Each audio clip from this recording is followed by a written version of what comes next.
Entrevista Matutina. Amigos, bienvenidos a Entrevista Matutina por Venevisión. Aquí estamos como todos los días, comenzando la jornada con los puntos de vista de los protagonistas de la vida nacional. Hoy nos acompaña en el estudio José Brito, diputado a la Asamblea Nacional y miembro de la Comisión de Contraloría del Parlamento Nacional. Bienvenido, gracias por acompañarnos. Feliz y bendecido día, Gregorio, y a Venezuela. ¿Por qué solicitar ahora la revisión de la inhabilitación de María Corina Machado? Gregorio, fíjate, en un país donde realmente el tema de la política se circunscribe en inhabilitaciones y sanciones, tú pudieras decir, pudieras estar de acuerdo o no estar de acuerdo con ello. En lo particular te puedo decir, yo no estoy de acuerdo ni con inhabilitaciones ni con sanciones. Fíjate que yo, quien está sentado aquí, soy sancionado, es decir, pesa sobre mí una medida coercitiva unilateral y el único delito, haberme rebelado contra ese bodrio de Juan Guaidó y, en todo caso, haber sido reelecto diputado ante la Asamblea Nacional. Yo no puedo estar de acuerdo con eso. Si no estoy de acuerdo y rechazo eso, también tengo que rechazar las inhabilitaciones.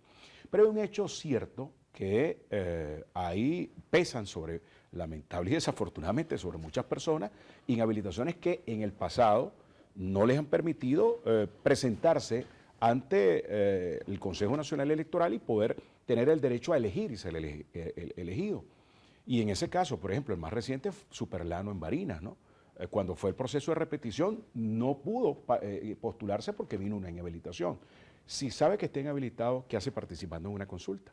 El caso de Enrique, lamentable y desafortunadamente, Enrique en un momento determinado, Capriles representó una opción de cambio en Venezuela, yo lo acompañé, pero está inhabilitado. Si está inhabilitado, ¿qué hace allí?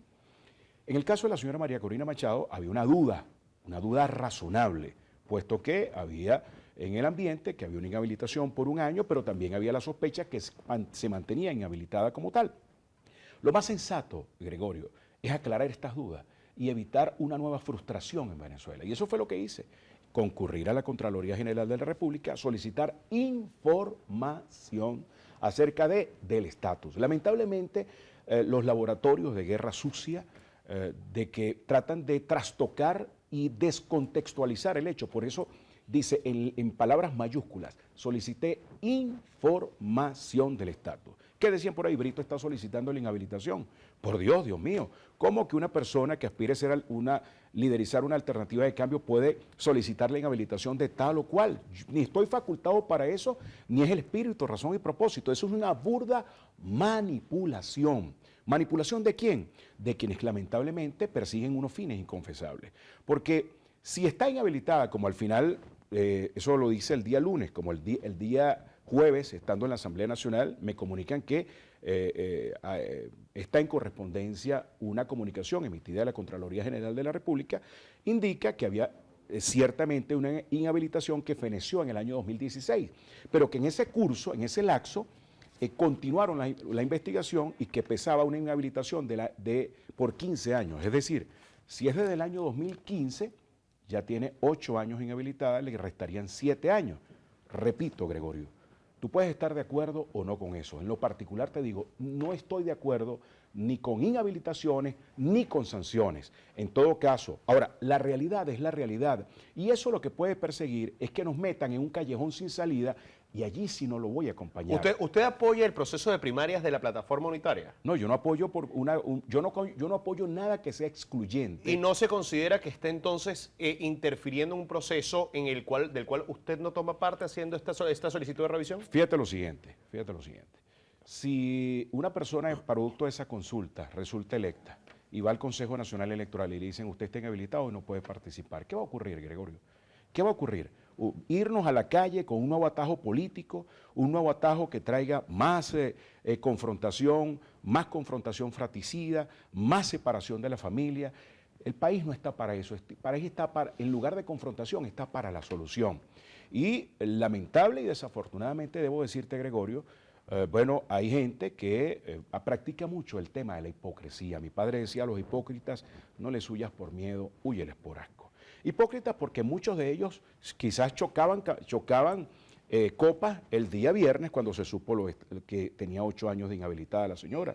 Y tú los ves entonces declarando en las redes sociales, yo rechazo la inhabilitación, pero por detrás decían, bien bueno, Yo de ahí me distancio de esos hipócritas, como también de aquellos que pretenden seguir vendiendo espejitos por oro. Es decir, creyendo que estamos en la época de aquel famoso jeque en Venezuela que repartía pepitas de oro y era de Gorfil, ¿no? Eran falsas. Entonces, en Venezuela no estamos para eso, Gregorio. Hay que hablarle con franqueza al país. Si tal o cual, si Gregorio Rojas está inhabilitado, Gregorio, ¿qué haces allí?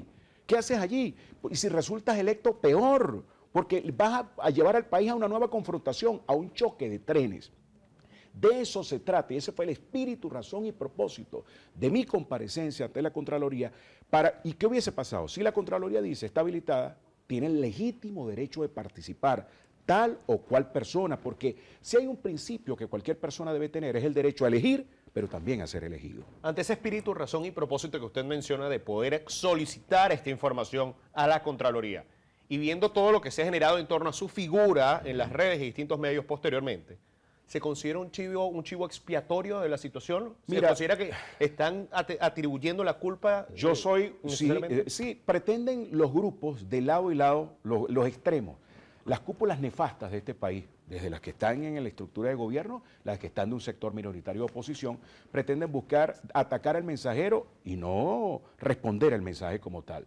Yo no le tengo miedo, yo soy un hombre que piensa en voz alta, Gregorio, que quiero y aspiro ser conductor de una alternativa de cambio en Venezuela. Que cualquiera me puede preguntar, ¿y cuál es una virtud para que tú digas que quieres ser parte del cambio en Venezuela y conducir el cambio en Venezuela? Que yo garantizo un cambio en paz, un cambio en paz. Por eso es que digo, como soy coherente con mi planteamiento, digo, no podemos tomar atajos. Gregorio, los atajos nos trajeron fue retroceso, nos trajeron fallecidos, nos trajeron fue heridos, nos trajeron exiliados, nos trajeron presos, nos trajeron familias separadas y sobre todo nos trajo una confrontación estéril que el país, en lugar de buscar un camino de solución, lo que hubo fue un camino de retroceso para que pudiéramos avanzar en muchos ámbitos, en lo político, en lo económico, en lo social y sobre todo en lo humano. ¿Cuál es el camino entonces de solución para el liderazgo en la oposición, considerando todo esto? Volver a la política. Ambos, todos los extremos tienen que volver a la política. Y hay que hacer un acto de contrición, un mea culpa. Hay que pedirle perdón a Venezuela. Ambos. Realmente el problema de Venezuela hoy es que hay unas cúpulas nefastas que se ponen de espaldas al pueblo. Hay que volver a la política. Hay que entender, nadie puede llegar a la presidencia de la República, Gregorio, yo no, José Brito, no puede decirle a este país a través de este canal Venevisión, yo aspiro a ser presidente de Venezuela y los que hoy son gobierno, mañana los fusilo. Y los que hoy son de ese sector minoritario que hoy me acusa y descontextualizan los hechos, también los... No, yo no confundo diferencias con odio, Gregorio, ni la necesidad de justicia con venganza. Y eso es la garantía que yo le doy a este país de que puedo ser el conductor de este cambio, de este proceso de transición hacia el cambio en paz, sobre todo alejándonos de la confrontación y buscando el camino de la solución. La comunicación de la Contraloría que le llegó a usted al Parlamento Nacional el jueves, ¿qué efecto cree que tenga en el electorado? Mira, el tema, Gregorio, es que Venezuela tiene poco más de 30 millones de electores. Y no se puede circunscribir el interés individual de 10 o 15, 20 personas, entre los cuales me anoto, mi nombre está allí, a creer que nosotros somos insustituibles. No, Gregorio. Si mañana José Brito, yo no tengo vocación suicida. José Brito se va por esas calles de Dios, esa Venezuela profunda que sufre y que padece. Si yo conecto con ese gran país y ese gran país dice, José Brito es el hombre, es la oportunidad para Venezuela, estoy preparado para hacerlo. Pero si no es así, yo no tengo vocación suicida. Yo creo que hay que tener sentido de magnanimidad. Yo quiero recordar un ejemplo, el caso chileno.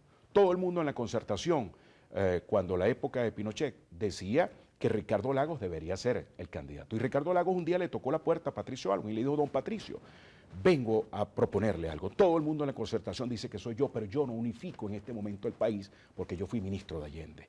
Al final, Patricio Aylwin resultó electo presidente. Y años más tarde, Ricardo Lagos lo fue. Eso fue un gesto de magnanimidad y luego vino Eduardo Frei. De allí la historia la conocemos todos, Gregorio. Es decir, Venezuela reclama magnanimidad. Esto no se puede circunscribir a José Brito, a Enrique Capriles, a María Corina Machado, al otro, a la otra. No, Hay más de 30 millones de venezolanas y venezolanos, hermano. Esto no se puede circunscribir a una élite, donde esté Nicolás Maduro, donde esté María Corina Machado, donde esté José Brito, donde esté Enrique Capriles. Hay que entender, Gregorio, que el país reclama magnanimidad, reclama además sentido venezolanista, algunos llaman sentido de patria, yo lo llamo sentido nacional, sentido venezolanista, y eso es el contexto. Ahora, tú me dirás, bueno, lo que pasa es que yo pienso en voz alta, yo no le tengo temor a que algunos puedan descontextualizar, adjetivar y descalificar, porque ya lo han hecho en el pasado. Pero siempre el tiempo nos termina dando la razón. Y bajo ese sentido de venezolanidad al que hace referencia, ¿qué estrategia o bajo qué plan se presenta primero Venezuela para las presidenciales? Mira, en todo caso, hablarle a Venezuela de la economía humana, que no te vean, no te sigan viendo como un dígito, porque tú le preguntas a cualquier persona y tú andas por esas calles de Dios, le preguntas a cualquier venezolana, venezolano, en cualquier parte del país, en el occidente, en el oriente, en los Andes, y la gente dice la economía. El coco es la economía. Pero la economía, ¿cuál? Yo me distancio mucho cuando escucho a algunos hablando de privatizar, por ejemplo, privatizar todo, privatizar PDVSA. En un país monoproductor, quien compre PDVSA es el dueño del país. Comenzando por allí. Yo creo en la economía humana, donde el venezolano o la venezolana no lo vean como un dígito, lo vean como lo es, como lo que es, un ser social, un ser humano. Y te pongo un ejemplo.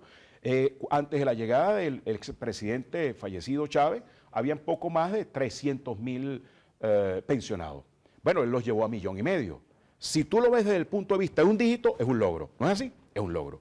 Pero si ese 1,5 millones hoy, con lo que devenga, no supone que puedan cubrir sus necesidades básicas, entonces no hay, hay un número, pero no hay un número en lo cuantitativo, pero en lo cualitativo, ¿qué hay? Ese es el principio de la economía humana, volver a pensar en la gente, volver a no a pensar en un número. Hay tantos que reciben una beca, tantos que reciben, no, y eso realmente cubre las necesidades de la gente. Esa es la razón de lo que estamos desarrollando, ese término de la economía humana. Le proponemos la economía humana, el volver a casa, reencontrar a esas madres, a esos padres, que le toquen la puerta a esa doña, a ese don, a esa hermana, a ese hermano, y cuando digan, ¿quién es? Soy yo, mamá, que volví, soy yo, papá, que volví. Vamos a reencontrar a Venezuela, pero Venezuela la reencontramos no en el camino de la confrontación, sino en el camino de buscar la solución. Y a eso me voy, al camino electoral, Gregorio. Es decir, si José Brito es garante de eso, José Brito está allí. Pero si José Brito está inhabilitado, por ejemplo, ¿qué hago yo entonces haciendo un movimiento de calle a conducir a la gente a qué?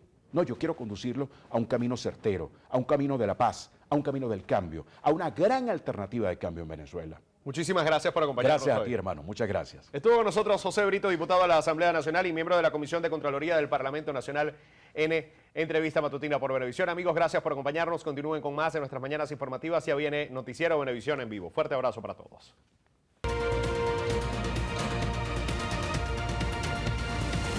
Entrevista Matutina